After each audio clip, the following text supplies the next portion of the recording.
Esta historia infausta transcurre en pleno Brasil, bueno, en realidad en parte, y nos trae al gran Ford, no, ese no, Henry Ford, el creador de la automotriz, que siempre había tenido un sueño. Él tenía todo lo que necesitaba, absolutamente todo, para fabricar los autos en Estados Unidos, salvo una cosa, el caucho.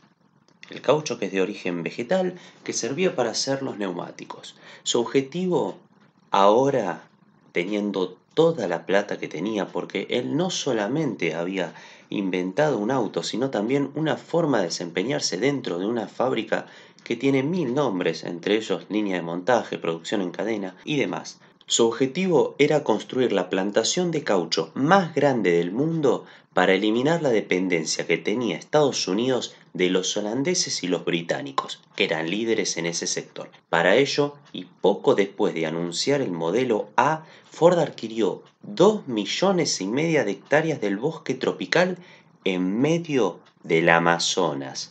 Sí, en medio del Amazonas. El gobierno brasilero autorizó a talar gran parte de la selva amazónica. Más o menos 2.000 millones de dólares de inversión primera y un 9% de comisión sobre las ventas para el gobierno brasileño. Soñaba con una plantación de 1 millón de árboles de goma y una estimación de mano de obra de 50.000 trabajadores, entre los que iban a haber mitad locales, o sea brasileros, la clásica mano de obra barata, y mitad importados, que eran los que traían el conocimiento sobre todo en lo que era el sembrado. Ellos iban a venir desde los Estados Unidos. Ford sabía que uno de los componentes clave de su éxito pasaría por mantener a los trabajadores contentos. Entonces fundó una ciudad. Hizo casas con tejas para ellos, hizo piletas, hizo escuelas, hizo plazas, hizo bares. Fundó su propia ciudad. Esa ciudad se llamó Forlandia. Pero la utopía no duraría mucho tiempo. Empezaron a ver los problemas. Los trabajadores de los Estados Unidos no podían soportar el calor. Primero, la humedad, después los mosquitos gigantes, que imagínense a esa altura del Amazonas parecen canarios, arañas descomunalmente grandes bajo las almohadas y el aislamiento de vivir en el medio de la selva, a pesar de que la arquitectura era bastante bella, era amable, era familiar. Muchos habían ido ya con sus familias. Los primeros años de la colonia estuvieron plagados de basura, peleas multitudinarias, el calor que los ponía de mal humor, el alcohol, las peleas por conseguir favores de las pocas mujeres que había, y el gran engaño de Ford estaba en que él creía que el Amazonas podía ser domesticado por el propio capitalismo. Pero no solamente era eso, la batalla también se daba en los límites de la selva. Las arañas llenaban de tela las calles, los faroles, las plazas, oscurecían de repente toda la ciudad gracias a la telaraña y claro, anda a sacar la voz a la araña de ahí. Forlandia era un caos. Los árboles de goma no habían crecido, obviamente necesitan su tiempo. También salían lianas del suelo porque estaba mal deforestado y no permitían el crecimiento de los propios árboles. A todo esto, Ford había puesto al ingeniero Jimmy Wallace, uno de los mejores de la época, a construir la ciudad. Había hecho grandes obras en Estados Unidos, entre puentes, obras hidráulicas. Entonces era él quien digitaba todo desde Brasil y le informaba a Ford que estaba en Estados Unidos. En un momento se le ocurre una idea, fueron a Río de Janeiro y llevaron 2 prostitutas. La idea era que las tensiones, el calor, los mosquitos y todo pudieran apaciguarse gracias al relax que podrían tener los distintos trabajadores pasando a obtener el favor de las mujeres y de paso las chicas se hacían unos pesos trabajando. Solamente imagínense la situación.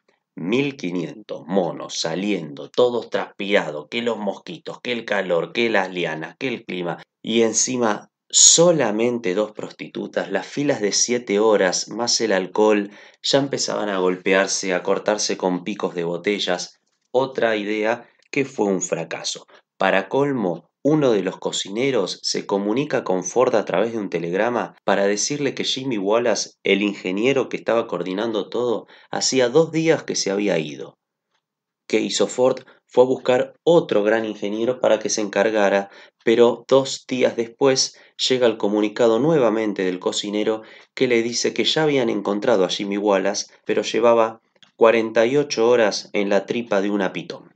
En ese momento, para ser preciso, 1933, Ford decidió cerrar Fordlandia, que hoy en día es una ciudad abandonada. Pero como era muy cabeza dura, trató a 80 millas del lugar de hacer otro asentamiento, esta vez un poquito más pequeño, con una sola escuela, una sola placita, un solo bar, pocas casas, para ver si al fin se podía obtener, aunque sea un solo arbolito de goma, porque Fordlandia no había producido ninguno. Hizo un lugar aproximadamente para 7.000 personas y sería su nueva apuesta. El nombre, Belterra.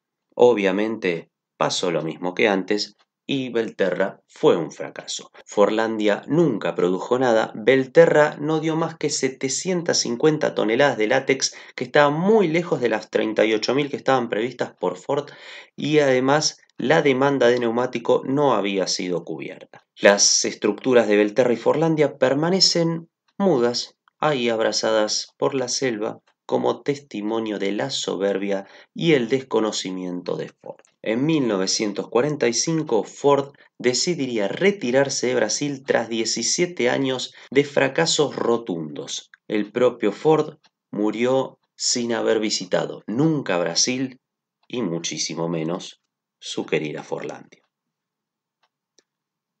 Gracias por haber visto este video. Trate de que su vida no sea infausta. Nos vemos el próximo viernes.